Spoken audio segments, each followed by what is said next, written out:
नमस्कार। औद्योगिक प्रशिक्षण संस्थानों के व्यवसाय फैशन टेक्नोलॉजी के विषय सैद्धांतिक की पाठ्यचर्या में अंकित टाई एंड डाई पर आज मैं आपको प्रशिक्षण प्रदान करूंगी। आइए चलिए सबसे पहले हम लोग देखते हैं कि टाई एंड डाई क्या होता है और टाई एंड डाई किस तरह से किया जाता है।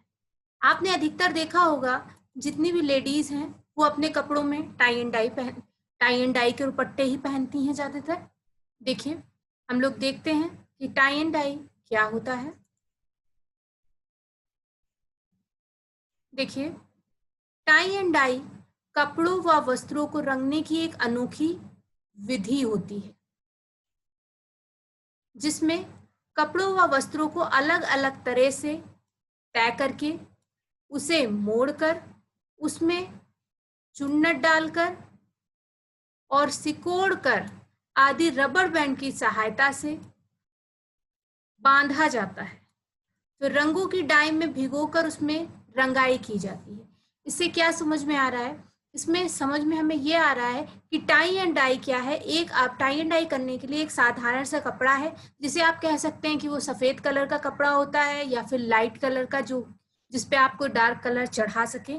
उसको हम लोग सबसे पहले आपके साधारण से कपड़े को तय करते हैं, उसके बाद उसे मोड़ते हैं, फिर उसमें चुन्नट डालते हैं और फिर उसको सिकोड़ कर उसको टाई कर लेते हैं, फिर रबर बैंड की सहायता से उसे बांध देते हैं और फिर उसमें रंगाई की जाती है। देखिए पहला आप एग्जाम्पल देखिए, ये आप देख रहे हैं, ये आपकी स्पाइरल बैंडिंग ऐसे गोल गोल आपकी इसमें टाई एंड डाई की गई है। ये पहली आप जो टी शर्ट देख रहे हैं ये स्पाइरल बाइंडिंग है। आगे भी देखेंगे आप सर्कुलाकार, जब मैं आपको टाई एंड डाई पढ़ाऊंगी इसके पैटर्न को तब आप देखिएगा।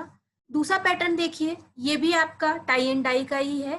इससे आप बहुत ही सुंदर, आप चाहें तो अपनी लेडीज शर्ट बना सकते हैं, जेंट्स शर्ट भी ऐसे बनती हैं और इससे बहुत सुंदर ये डिजाइन डाल के आप सूट भी बना सकते हैं। आप देखिए तीसरा आपके एग्जाम्पल में आप देख रहे हैं ये टी शर्ट है, टी शर्ट वी शेप में देख रहे हैं आप, इसमें टाई एंड डाई की गई है। ये भी आपकी जो डिजाइन है ये बहुत ही अच्छे से टाई एंड डाई से, ये मल्टी कलर इसमें किया गया है। ये स्प्रे टेक्निक इसमें यूज की जाती है, आगे मैं आपको स्प्रे टेक्निक भी बताऊंगी। अब हम लोग देखते हैं कि टाई एंड डाई का इतिहास। टाई एंड डाई जो है, टाई एंड डाई का ये जो आधुनिक शब्दावली आप देख रहे हैं इसकी खोज 1960 में यूनाइटेड स्टेट्स में की गई थी। कहाँ की गई थी? ये जो आधुनिक शब्दावली का हम प्रयोग करते हैं इसकी खोज की गई थी यूनाइटेड स्टेट्स में, जो अभी भी आपकी प्रचलित है, क्योंकि आप ज्यादातर देखते हैं टाई एंड डाई को क्या कहा जाता है, टाई एंड डाई ही कहा जाता है। ठीक है, लेकिन अगर आप देखें इसके सबसे पहले प्रमाण कहाँ मिले हैं, तो इसके सबसे पहले प्रमाण 500 से 810 एडी में पेरू में मिले थे, जिसमें हमने छोटे गोले रेखाओं की डिजाइन आदि बनाई जाती थी। इसमें गाढ़े रंग के लाल पीला नीला हरा रंग प्रयोग में लाया जाता था। इससे क्या समझ में आ रहा है कि जब पहली बार टाई एंड डाई के प्रमाण मिले थे तो वो पेरू में मिले और वो प्राइमरी कलर ज्यादातर यूज करते थे। जो हम लोग के कलर स्कीम, अब तो नई नई टेक्निक्स आ गई हैं, कलर स्कीम आ गई है आपकी ना, इसमें हम लोग क्या कलर व्हील है जिसमें हम लोग primary secondary tertiary colour use करते हैं। लेकिन पहले जो टाई एंड डाई आई थी इसमें हम पेरू कलर, जो पेरू में आई थी उसमें हम लोग गाढ़े रंग के कलर मतलब प्राथमिक कलर यूज करते थे, ज्यादातर लाल पीला नीला हरा। एशिया में अब हम लोग बात करेंगे कि एशिया में टाई एंड डाई की का इतिहास क्या है, इसकी शुरुआत कैसे हुई। तो शिबोरी जो है, शिबोरी भी एक टाई एंड डाई का रूप ही है। इसकी उत्पत्ति आपकी जापान में हुई है, 8वीं शताब्दी में हुई है। इसको थाईलैंड व लाओस में मुडमी कहते हैं। तो अगर शिबोरी टाई एंड डाई की बात की जाएगी तो शिबोरी आपकी जापान में कही जाती है, टाई एंड डाई को शिबोरी बोलते हैं, और थाईलैंड में और लाओस में मुडमी कहा जाता है टाई एंड डाई को। अब हम देखते हैं भारत में टाई एंड डाई। तो भारत में इसकी उत्पत्ति जो हुई है ना वो बांधानी के नाम से हुई है। मतलब अगर आप ज्यादातर राजस्थान की तरफ चले जाएंगे तो आप देखेंगे वहां पे टाई एंड डाई को टाई एंड डाई नहीं कहते, बांधानी कहते हैं। टाई एंड डाई को बांधानी शब्दावली देने का श्रेय राजस्थान को जाता है। अभी मैंने आपको बताया कि आप राजस्थान जाइए तो आपको वहां पे बांधानी की ज्यादातर आपको लहंगे मिलेंगे वहां पे, जितनी भी लेडीज वहां पे पहनी होती हैं जो भी कपड़े, वो टाई एंड डाई के ज्यादातर होते हैं। इसी तरह से ये जो टाई एंड डाई है, ये दुनिया के अनेक देशों में की जाने लगी व वर्तमान में यह टाई एंड डाई के नाम से सबसे ज्यादा लोकप्रिय है। ये पूरे अगर हम लोग वर्ल्ड की बात करें तो टाई एंड डाई के नाम से ही जानी जाती है, लेकिन अगर भारत में देखा जाए राजस्थान की साइड तो ये बांधानी नाम से जानी जाती है। आप ये देख रहे हैं ये बहुत सारी टी शर्ट हैं। पहले एग्जाम्पल में देखिए, इसमें आप पहले पिक्चर्स में देखिए कि इसमें भी स्पाइरल बाइंडिंग से ही की गई है। और अब दूसरा आप पिक्चर देखिए, इसमें देखिए आप ये जो इसका लहंगा है, ठीक है, या आप इसको घाघरा भी बोल सकते हैं, ये राजस्थान की ही ड्रेस है। ये जो घाघरा है देखिए इसमें टाई एंड डाई की गई है आपकी पूरी। तो राजस्थान में जो टाई एंड डाई की जाती है, भारत में टाई एंड डाई की उत्पत्ति हुई ही आपकी कह सकते हैं कि राजस्थान से हुई है और उसको वहां पे बांधानी कहा जाता है। अब हम देखेंगे टाई एंड डाई में डाई का वर्गीकरण देखेंगे कि आखिर डाई कितने तरह की होती है। तो डाई आपके 4 तरह की होती है। पहली डाई आपकी होती है वानस्पतिक डाई। नाम से समझ में आ रहा है कि ये वनस्पतियों से मिलती होगी, इसलिए इसको वानस्पतिक डाई कहते हैं। जैसे हल्दी, आपका जो हल्दी है ये आपके नारंगी, हल्दी से आपका नारंगी रंग मिलता है।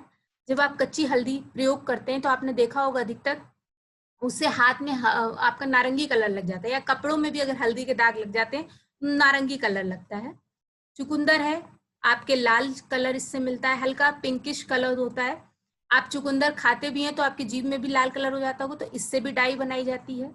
जो चंदन है, चंदन ये आपका पीला कलर इससे मिलता है। लाल गोभी है, इससे आपसे के लाल कलर मिलते हैं।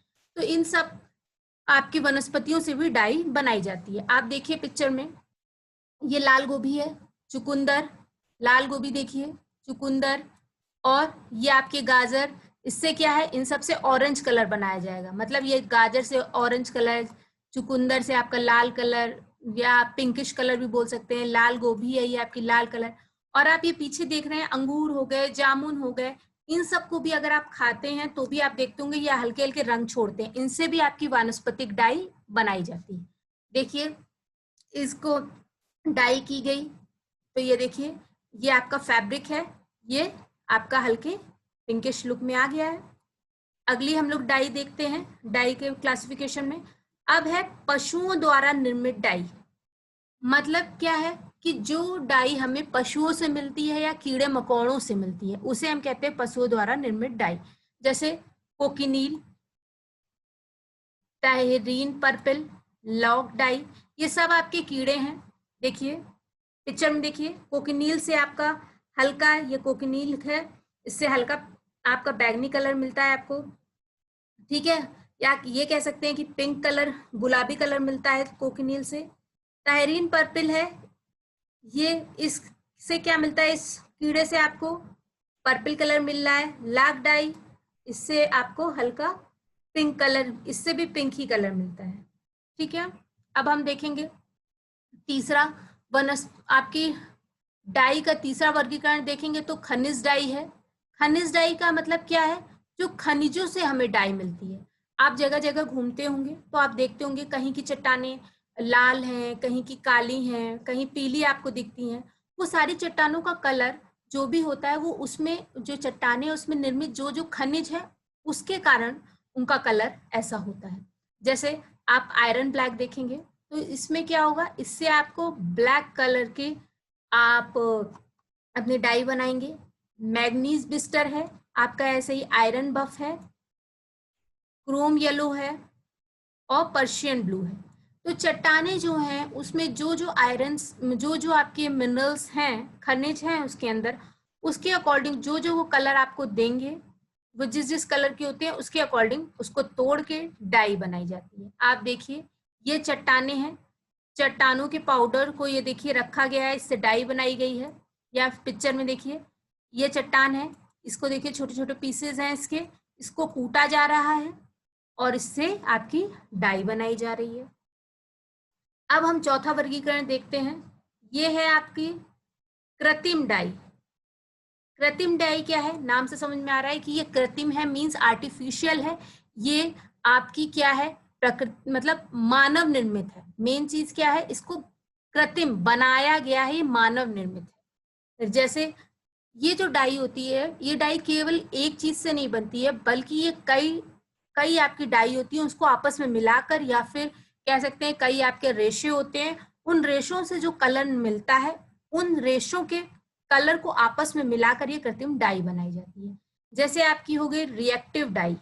रिएक्टिव डाई जो है, ये कॉटन, वूल, सिल्क, विस्कोस और आपका नायलॉन, नायलॉन हो गया। इन चार, मतलब देखिए पांच आप इनसे मिलके बनाएंगे आप। कॉटन, वूल, सिल्क, विस्कोस, नायलॉन के रेशे हैं, ये कलर छोड़ते हैं। इन कलर मतलब इन रेशों से भी आप रिएक्टिव डाई बना सकते हैं आपस में मिलाकर। सल्फर डाई है, ये कॉटन और विस्कोस से मिलकर बनाई जाती है। ऐसे मोर्डेंट डाई है, ये कॉटन और वूल, सिल्क से मिलकर बनाई जाएगी। पिगमेंट डाई आपके कॉटन और मानव निर्मित रेशे से मिलकर बनाई जाएगी। मानव निर्मित रेशे कौन से होते हैं? जैसे नायलॉन हो गया, ओरलॉन हो गया, पॉलिएस्टर हो गए, ये सब मानव निर्मित रेशे होते हैं। इनमें आप कॉटन को मिला दीजिए और आपकी ये पिगमेंट डाई बन जाएगी। आप पिक्चर देखिए, ये देखिए, ये डाई हैं, ये खूब सारे आपके डाई के डिब्बे रखे हैं, ये सब केमिकल डाई हैं। ये देखिए आपके, ये सब बनाई जा रही हैं कई आपके रेशों को मिला के, और ये देखिए डिब्बों में ये डाई बना के रखी गई है। तो इस तरह से आपके डाई का वर्गीकरण होता है। डाई चार तरह की होती है आपकी। वनस्पतिक डाई जो वनस्पति से मिल रही है, पशु डाई जो पशुओं से मिल रही है, खनिज डाई हो गई जैसे मिनरल से, और कृत्रिम डाई तो आपस में कई डाई को मिलाकर बनाई जाती है। आइए चलिए अब हम देखते हैं टाई एंड डाई के बनाने के लिए क्या क्या, उसको करने के लिए क्या क्या आवश्यक सामग्री जरूरत होती है। जैसे सबसे पहला है plastic table. Tie and dye के लिए जब भी आप कपड़े को टाई करने जा रहे हैं तो उसके लिए एक प्लास्टिक टेबल होनी चाहिए, जिसपे आप कपड़े को आराम से फैला सकें और जो पैटर्न आप उसे देना चाहते हैं आप आराम से दे सकें। और डाई करने में भी ये प्लास्टिक टेबल काम आती है। आगे हम जब डाई की प्रोसेस करेंगे तो देखेंगे।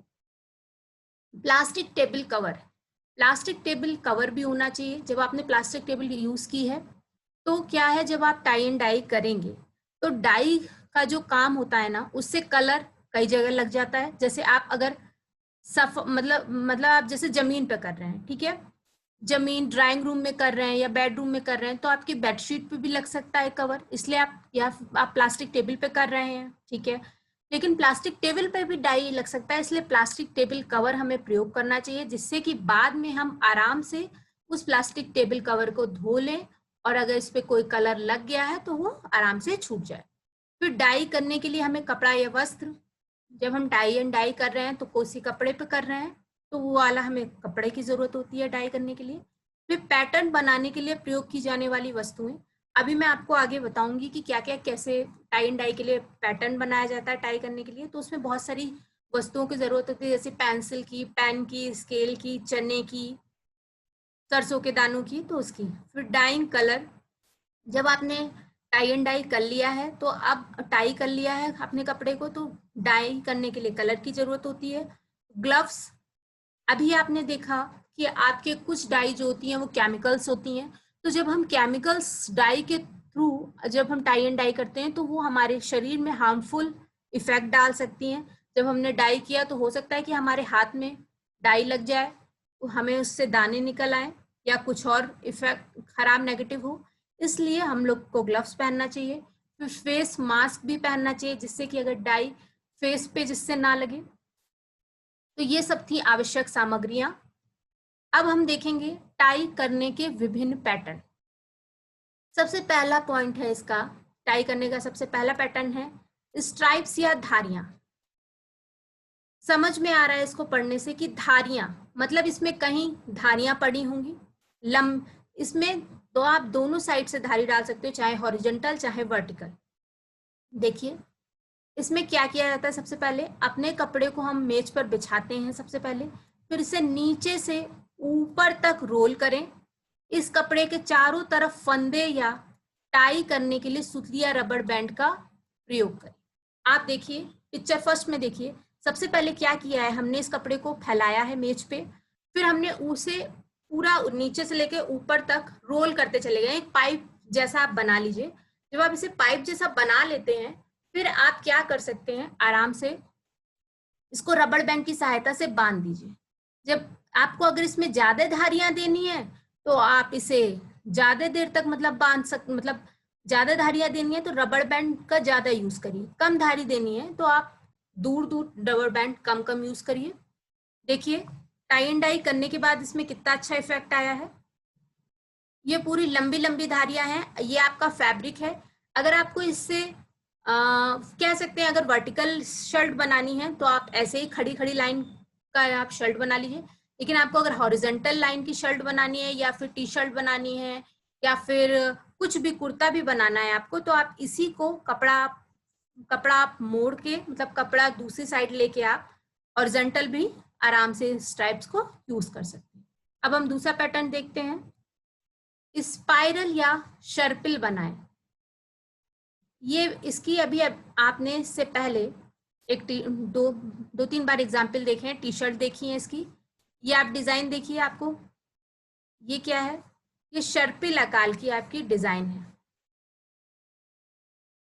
ठीक है, अब इसमें क्या करते हैं हम लोग, सबसे पहले देखते हैं एक स्पाइरल बनाने के लिए अपने वस्त्र या कपड़े को एक काउंटर टॉप पर या मेज पर बिछा दें आप। फिर अपना अंगूठा और उंगली को कपड़ों के बीच में रखें। कहाँ रखना है, कपड़ों के बीच में रखना है। उन्हें घुमावदार व ढंग से चलाकर कपड़े को सेंटर पॉइंट के चारों तरफ स्पाइरल करिए। फिर पूरा स्पाइरल करने के बाद कपड़े को रबड़ बैंड या सुतली से टाई करें। इसमें क्या किया गया है, सबसे पहले आपके कपड़े को पूरा फैला दिया गया है टेबल पे, फिर बीच में एक पॉइंट लिया गया है, उस पॉइंट से आपके पूरे कपड़े को ऐसे ऐसे गोल करके घुमाया गया है। घुमा के पूरे कपड़े को स्पाइरल शेप में घुमा के से पूरा फोल्ड किया, स्पाइरल शेप में शेप दी गई है। देखिए आप यहाँ पे फोल्ड किया गया है। फिर रबड़ बैंड की सहायता से, ये देखिए ये रबड़ बैंड है, रबड़ बैंड की सहायता से ऐसे इसको बांध दिया गया है। आप अगर इसमें चाहते हैं कि ज्यादा कलर आए तो आप इसको कम रबड़ बैंड बांधिए, और अगर चाहते हैं कि इसमें जो कलर है बीच बीच में गैप ज्यादा हो कलर का तो रबड़ बैंड ज्यादा यूज करिए। ये देखिए ऐसे ही सेम यही प्रोसेस से ये टी शर्ट बनी है। देखिए कितनी अच्छी ये टी शर्ट लग रही है। अगला हम पैटर्न देखते हैं, पोल्का डॉट्स या बिंदियां बनाना। अब इसमें आप नाम से समझ में आ रहा है कि ये बिंदियां बनाई जा रही हैं। ये कैसा पैटर्न होगा, जो जब टाई एंड डाई की जाएगी तो इसमें बिंदियों वाला पैटर्न होगा। इसमें देखते हैं क्या करना है, अपना कपड़ा लीजिए, उसके छोटे हिस्से से चुटकी से अपनी उंगलियों के बीच में उठाएं। इसमें क्या किया गया है, कपड़े को फैलाया गया है, फिर चुटकी मतलब जितनी चुटकी भर ऐसे आपने कपड़े को लिया है। जब आपने कपड़े को लिया है तो आप चाहें, कपड़े को आपने लिया फिर उसको आपको बांध देना है जगह जगह, लेकिन आप वो चुटकी का प्रयोग ना करते हुए आप अपने कपड़े में सरसों या फिर आप चना भी बांध सकते हैं। ठीक है, तो वही है, आपने जगह जगह इसमें सरसों या चने बांधे हैं, फिर कपड़े के जब बांध लिए हैं फिर से सुतली से टाई कर दिया है। टाई करते हुए टुकड़ों के अंत में सुतली बांधकर हम टारगेट शेप्ड डॉट्स बना सकते हैं। क्या किया है, आप डिजाइन देखिए इसकी, इसमें जगह जगह आपके ये देखिए बांधे गए हैं। ठीक है, आप अगर पास पास ये डिजाइन चाहते हैं कि ज्यादा ये जो बिंदियां हैं ये ज्यादा हैं तो आधा इंच का गैप बस गैप छोड़िए और खूब सारे चने बांध दीजिए, आधा आधा इंच का गैप छोड़ के। और अगर आप चाहते हैं कि ये जो बिंदियां हैं ये बहुत ज्यादा ना आए, कम कम आए, तो आप गैप ज्यादा छोड़िए, 1 इंच या 2 इंच का। देखिए यहाँ पे दूसरे पिक्चर में देखिए, ये टाई एंड डाई करने के बाद ये कपड़े का इफेक्ट आया है कितना बढ़िया, और ये चना हमने ये चने से बांधा है। ऐसे ही आपने अधिकतर बहुत सारे दुपट्टे देखे होंगे, ये डिजाइन दुपट्टों में बहुत चलती है। अगला पैटर्न है रोस्टेस बनाना। ये जो रोस्टेस बनाया जाता है ये पैटर्न आपको टाई एंड डाई का ज्यादातर बच्चों के कपड़ों में दिखाई देता है, क्योंकि ये डिजाइन ही फूल वाली डिजाइन है, और आपने देखा होगा बच्चे ज्यादातर फूल के ही कपड़े पहनते हैं। तो हम देखते हैं, ये फूल के आकार वाली डॉट्स होती है, और अभी आपने जो चने बांधे ना, सेम ये वही प्रोसेस है, बस उसमें क्या किया गया था, आपने एक एक चने को बांधा था, इसमें भी एक एक चने को बांधा जाएगा, आधा आधा या 1 1 इंच की जगह छोड़ी जाएगी, लेकिन फिर इकट्ठा पकड़ के भी कई 5-6 चनों को एक साथ बांध दिया जाएगा। पहले हम इसको देख लेते हैं, फिर बताते हैं। देखिए, यह फूल के आकार वाली डॉट्स होती है जो कपड़े पर चारों ओर फैली होती है। इसके लिए कपड़े का एक छोटा सा चुटकी उठाएंगे, फिर उठाते हुए हिस्से को दूसरे हाथ में पकड़ें और उसके पास का एक हिस्सा और चुटकी से उठाएं। इस प्रकार जब हमारे पास चुटकी से उठाए हुए हिस्सों का समूह हो जाए, मतलब 5-6 चने हो जाएं जब, तो उन्हें एक रबर बैंड या सुतली से टाई करें। देखिए, इसमें सबसे पहले आप क्या करिए, अपने कपड़े को फैला लीजिए। फिर कपड़े के जो कॉर्नर, जैसे ये कॉर्नर है, यहाँ कॉर्नर है, इन सब कॉर्नर पे इकट्ठा आप 5-6 चने बांध दीजिए। मतलब अलग अलग पहले चने बांधिए, फिर उनको इकट्ठा, जैसे आपने अलग अलग 5-6 चने बांधे, आधा आधा इंच या एक इंच जगह छोड़ के, फिर उसको इकट्ठा पकड़िए उस चने को, फिर इकट्ठा बांध दीजिए। एक कॉर्नर पे ऐसे बांधा, फिर दूसरे कॉर्नर पे बांधा, फिर तीसरे, फिर चौथे, फिर ऐसे ही आप बीच में भी मिड पॉइंट पे भी 5-6 चने लीजिए। पहले उनको अपना सिंगल सिंगल बांधिए, आधा आधा या एक इंच की जगह छोड़ के, फिर उसको इकट्ठा पकड़िए, फिर इकट्ठा बांध दीजिए। ठीक है, तो जब आप उसको डाई करते हैं, उसके बाद जब आप इसको खोलते हैं तो देखिए ये बच्चे की डिजाइन आई है, कितनी बढ़िया है। ऐसे ही फूल बनके बच्चे के टी शर्ट पे की गई है, सेम ऐसे ही ये प्रोसेस बनके आ जाएगी। अब हम देखते हैं क्रम्प्रेट या सिलवटों वाली डिजाइन। ये डिजाइन करना बहुत आसान है, इसे कोई भी व्यक्ति आराम से कर सकता है। इसमें कुछ भी नहीं किया जाता, बस आपका एक कपड़ा लिया जाता है और उसको मोज दिया जाता है। जैसे कि आपका कोई कागज बेकार हो जाता है, तो छोटे बच्चे अधिकतर ऐसा करते हैं कि जो कागज बेकार हो जाता है उसको ऐसे मोज के ऐसे फेंक देते हैं। सेम वही प्रोसेस करनी है। कपड़ा लीजिए, कपड़े को पूरा मोसिए, उसमें सिलवट डालिए, फिर उसमें उसको बांधते चले जाइए, मतलब एक बॉल बनानी है आपको। ठीक है, देखिए टाई एंड डाई करने का ये सबसे सरल तरीका होता है, जिसमें हम अपने कपड़े में जैसे चाहे वैसी सिलवटें डालें। उसे अस्त व्यस्त डालना है, सिलवटें होनी चाहिए, सफाई से रोल नहीं करना है उन्हें। ठीक है, फिर हम जितना चाहे उतनी सुतली और रबड़ बैंड से हम इसको बांध सकते हैं। आप ये देखिए, पिक्चर देखिए, इसमें कपड़े को क्या किया गया है, गोल गोल करके बॉल की तरह बनाया गया है, फिर इसको रबड़ बैंड की सहायता से बांध दिया गया है। जब आप बहुत मतलब अच्छे से इसको बांधते हैं तो इसमें बहुत मल्टी कलर क्या, आप जितने वो तो आप कलर जितना यूज करेंगे, स्प्रेड प्रिंटिंग करेंगे, वो sorry spread tie and dye करेंगे, तो फिर आप में इसमें क्या होगा, मल्टी कलर आएंगे। मल्टी कलर भी आप स्प्रेड टाई एंड डाई से यूज कर सकते हैं। देखिए ये इफेक्ट बन के आया है इसमें। ठीक है, ऐसे ही टाई एंड डाई का इसमें इफेक्ट बन के आता है। अब हम देखेंगे प्लीट्स डिजाइन कौन सी है, प्लीट्स के कैसे पैटर्न होते हैं। इसमें हम लोग आर्किडियन स्टाइल का यूज करते हैं। ठीक हो, इसमें क्या किया जाता है, कपड़े को नीचे से ऊपर की ओर आर्किडियन स्टाइल में मोड़ा जाता है।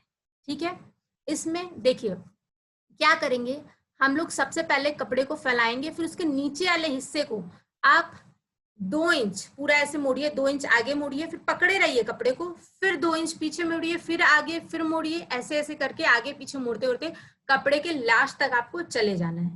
देखिए, आपको प्लीट्स बनाने के लिए क्या करना है, यह करने के लिए आपको एक हिस्से पहले आगे फिर पीछे मोड़े। इस पैटर्न को दोहराएं, पूरे कपड़े को इस प्रकार मोड़े, मतलब आगे मोड़ना है 2 इंच, फिर उसी कपड़े को पकड़े रहना है, फिर 2 इंच पीछे मोड़ना है। ठीक है, फिर उसके बाद क्या करना है, कपड़े को जितनी बार टाई करना चाहे उतनी बार टाई करें। ठीक है, मतलब क्या है, आपने क्या किया है, 2 इंच कपड़े को मोड़ा है, आगे मोड़ा है, फिर पीछे मोड़ा है, फिर आगे, फिर पीछे, ऐसे मोड़ते चले गए हैं। और उसमें अगर आप धारियां ज्यादा चाहते हैं तो आप रबर बैंड जो है वो ज्यादा, मतलब कम स्पेस में पास पास बांधेंगे। और आप चाहते हैं कि उसमें ज्यादा धारियां ना आए, कलर ज्यादा आए, तो आप रबर बैंड जो आप यहाँ पे बीच बीच में बांधेंगे। देखिए यहाँ पे रबर बैंड जैसे बांधा, यहाँ बांधा, तो आप क्या करेंगे, इसका जैसे पास पास चाहिए, धारियां ज्यादा हो तो भाई पास पास बांध दीजिए। लेकिन अगर आपको दूर दूर चाहिए, धारियां ज्यादा ना आए, तो आप दूर दूर बांध दीजिए। ऐसे प्लीट्स की डिजाइन जब आप इसमें टाई एंड डाई कर लेंगे तो प्लीट्स की डिजाइन ऐसे बन के आएगी। देखिए कितने सुंदर ये डिजाइन आपके टी शर्ट में की गई है। ये देखिए, इसमें मल्टी कलर का यूज किया है। ये आपकी spray spray tie and dye की हेल्प से की गई है। ठीक है, ये हमने सीखा प्लीट्स बनाना, हमने टाई एंड डाई के डाई करना सीखा। अब हम देखेंगे डाई कैसे की जाती है, डाई करने की विधि। जब हमने अपने पैटर्न को इस तरह से टाई कर लिया तो अब हम डाई करने की प्रोसेस देखते हैं। डाई करने की प्रोसेस देखने के लिए सबसे पहले हम काम करने की जगह बनाएंगे। हम ऐसी जगह देखेंगे कि जिसमें अगर डाई कहीं लग भी जाती है, जैसे अगर हमारी जमीन पे डाई लगती है तो उस पे ऐसी कोई जमीन ना हो, जैसे कोई ड्राइंग रूम या डाइनिंग रूम ना हो, पर्टिकुलर उसके लिए एक अच्छी एक निश्चित जगह हो जिसमें आपका प्लास्टिक कवर बंधा हुआ हो आपका जमीन पे। ठीक है, तो सबसे पहले हम काम करने की जगह बनाएंगे, उसके बाद हम, ताकि टाई एंड डाई करते समय क्या है, कोई भी चीज खराब ना हो। फिर दूसरे नंबर पे हम क्या करेंगे, सोडा एस सॉल्यूशन को पानी के एक पात्र में घोलेंगे।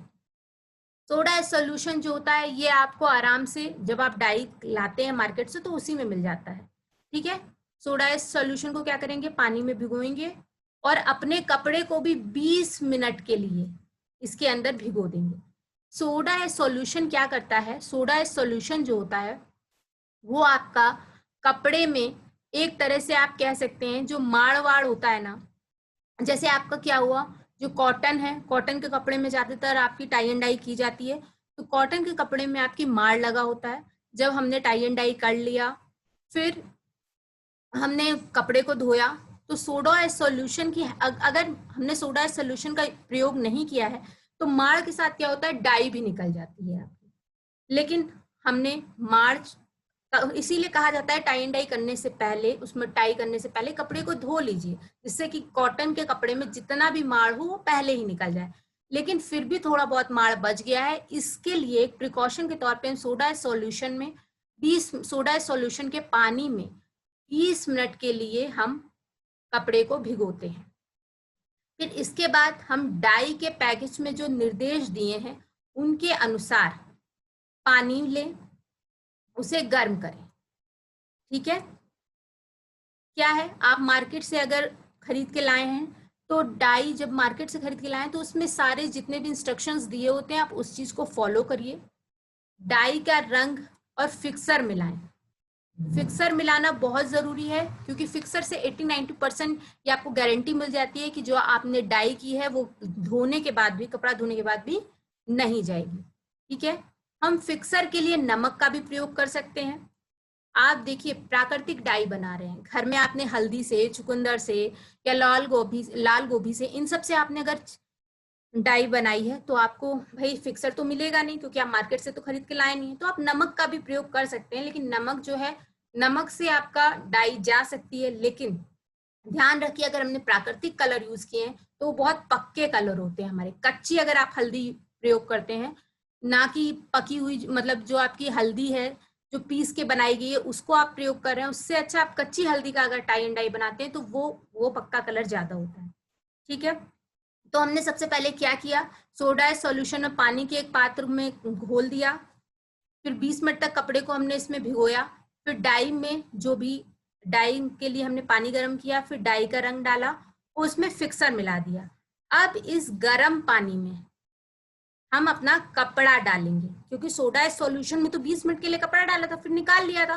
फिर एक अलग अलग हमने बाल्टी में या किसी जो भी हमने बर्तन लिया उसमें हमने डाई का पैकेज के निर्देश अनुसार पानी गर्म किया था, डाई डाला था, फिक्सर डाला था। फिर हम 10 मिनट के लिए कपड़े को हम डाल देंगे इसी पानी में। फिर कपड़े को हम क्या करेंगे, पॉलिथीन बैग में अलग से 4-6 घंटे के लिए रख देंगे। ठीक, हमने कपड़े को, जो डाई करने वाला आपका सॉल्यूशन था उसमें फिक्सर डाई का कलर डालने के बाद हमने कपड़े को 10 मिनट के लिए उसमें डाल दिया था। फिर उसमें जितना कलर उसको सोखना है उसके लिए हम 4-6 घंटे के लिए कपड़े को पॉलिथीन बैग में रख देंगे।